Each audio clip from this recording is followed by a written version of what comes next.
Hey everyone, so today's topic is Furbies. You know, the creepy little things? Like like I already knew they were like really creepy. Like but wow, these stories, yeah, they'll make you never want to have a Furby. The first story we have is called From the Grave.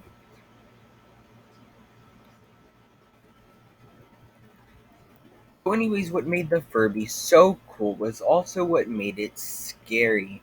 The Furby spoke Furbish. Yes, I guess it has its own like language and stuff.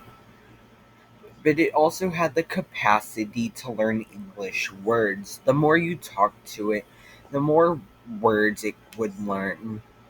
However, some previous Furby owners have complained that their Furby became too vocal and its vocabulary too intense. In a way, a Furby is like a kind of child. If you expose it to good words and love, you will likely get that in return.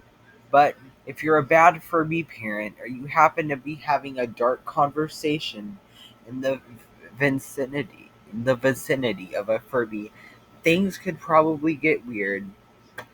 And I'm pretty sure there has have actually been like videos of Furbies like swearing.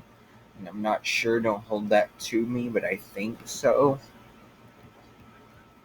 So where do you go when you want to dig up strange first-hand accounts? Reddit, of course. One, anyways, one anonymous redditor recalls a freaky story of their friend Furby. So anyway, she liked it and played with it for a few weeks. Then she went to the lake with her family. She accidentally drops it in the lake. They recover it, but the electrical bits are dead. She takes it home, throws it in the closet, and forgets about it. Life goes on. Fast forward about 2 months or so. I come over to hang out. Suddenly I ask her, "Hey, what happened to your Furby?" She goes into the story, then ends it with, "But I don't really miss it. Like clockwork, we hear, 'Furby, don't need you anymore. Come from the closet.'" And that's how that story ends. The next story we're going to talk about is Let the Furby Sleep. Okay, so anyway, this story comes from a girl on Creepypasta and it tells of her older cousins. It is a terribly sad affair, but it then gets scary when the anonymous girl takes her deceased cousin's Furby home with her. The toy starts to see some eerie things. The worst phrase came out when it woke up one morning just to say, "Let me sleep," and promptly shut its eyes. However, after a moment or two, the Furby's eyes opened wide again and the toy stayed absolutely still. The girl went to her mother to tell her what happened and asked what was wrong with the Furby. I told my mom because it started to creep me out.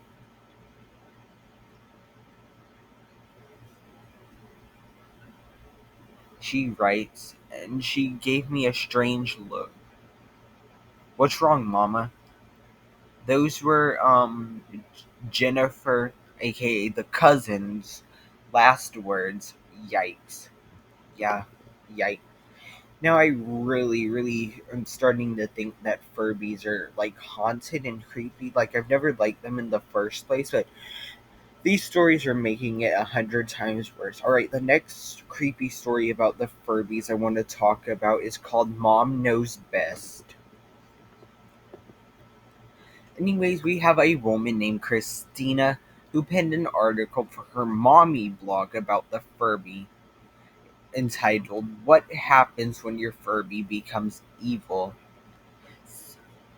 She writes in her blog, the old Furby would have some change in personality based on how you treated it, but this one goes far beyond that with a multiple personality disorder. It also it has several very distinct personalities and doesn't come with Furby antipsychotic drugs it desperately needs. Those are some pretty hefty accusations. When a parent says a toy needs psych meds, something must be up. So what exactly happened with this? So what happened with this particular Furby that made this mom flip? Well, at first it was when the Furby began taking on different personas and went from having a Valley Girl voice to speaking like a cowboy. Okay, kind of weird, but not terrifying. But what happened next is one day the Furby just started shaking violently, then it stopped. All was silent for a moment, Christina writes. And then what was in front of us was a Furby who no longer had the high pitched girly voice, instead, a deep growling voice with angry looking eyes.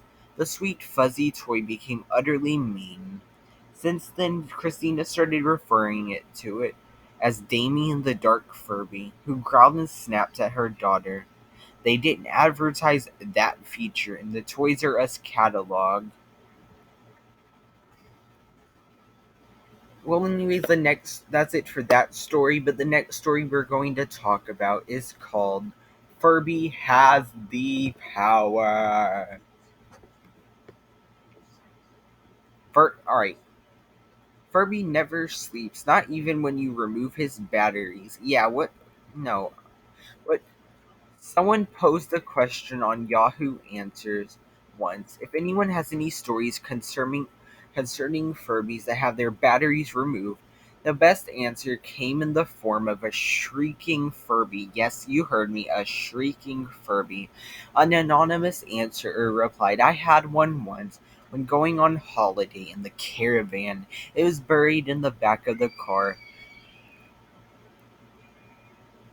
Suddenly we could hear a high-pitched screaming noise like that in the background, if you can hear it. Oh, by the way, that was totally unintentional, but you're welcome. That in itself is strange enough. Imagine how startled you would be if you suddenly heard a piercing scream in the car. But that's not the scariest part. I can still remember my mom rooting in the back for what was causing it, but that's not the scariest. Oh, wait. Now correct me if I'm wrong, but Furbies have a screw to keep in the batteries.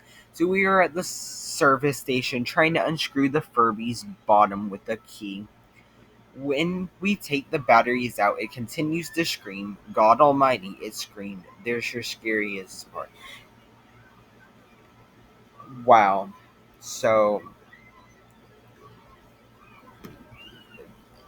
I never even liked Furbies. Ne- the next story we're going to be talking about is called the Possessed Furby. Yep, demons. Why not? So a person named Laura sent in her evil Furby story to the website trueghosttales.com. Now, in her story, she states that she sincerely believes the Furby she once had was demonically possessed.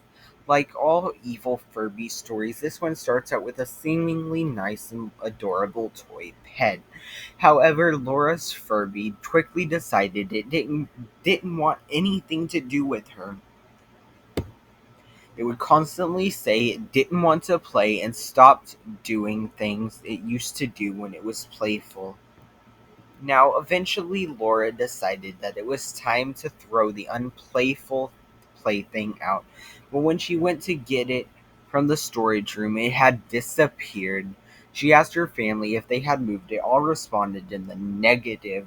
To this day, Laura and her family still have no idea what happened to the Furby. Furby was gone, she writes, still is gone. I couldn't find him and I gave up looking. Me and my family all agreed that he was possessed, and we're all glad he's gone. It still scares me that I don't know where he is. He could be lurking in my apartment somewhere. I don't know where he is, but I believe he crawled back to hell where he belongs. Even Satan needs fun time, apparently. Yeah, just just let him have the demonic Furby, or in my case, he can have all the Furbies he wants because I don't want any. He can have them all.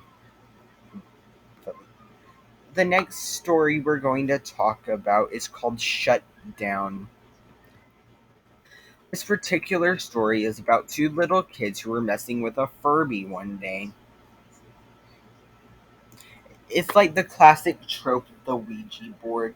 You play with it thinking it's just a game,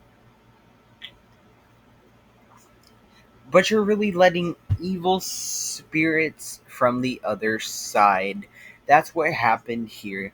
The two kids figured out they could change the Furby's personality depending on what they said to it. At one point, though, they went a little too far and made it even evil. Blah.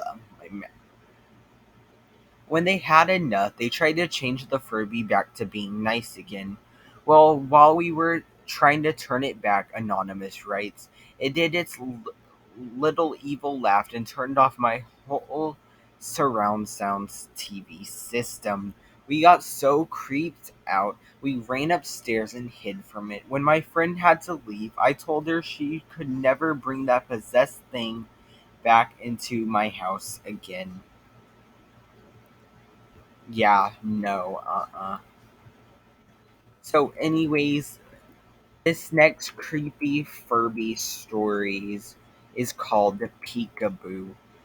Furbies are supposed to take naps when they are put in a dark, closed space, but one Redditor remembers a time when they placed the Furby in the closet and they weren't in a napping mood. Let me see the scene, Anonymous writes. I am 6. My room is very small with a built-in wardrobe. I got bored of my Furby one day, so I put it on the shelf in the built-in wardrobe so it is out of sight. Okay, off to a good start.